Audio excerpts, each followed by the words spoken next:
Corica este un festival minunat care traversează întreaga țară a bascelor pentru a întări Bascara. Nu este o competiție, este o oportunitate de a merge pe jos sau de a alerga împreună 11 zile și 10 nopți non-stop, din 19 până în 29 martie. Pe parcurs am trecut de mână-mână câte un martor și înăuntru se află un mesaj secret care poate fi citit doar la sfârșit. Limba bască este limba tuturor, o limbă de învățat, de folosit și de care ne bucurăm. Putem participa cu toții, alergând, mergând sau pur și simplu aclamând.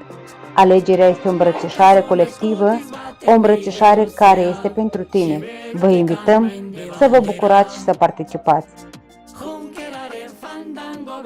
Gu prest gaude, gu euskara gara.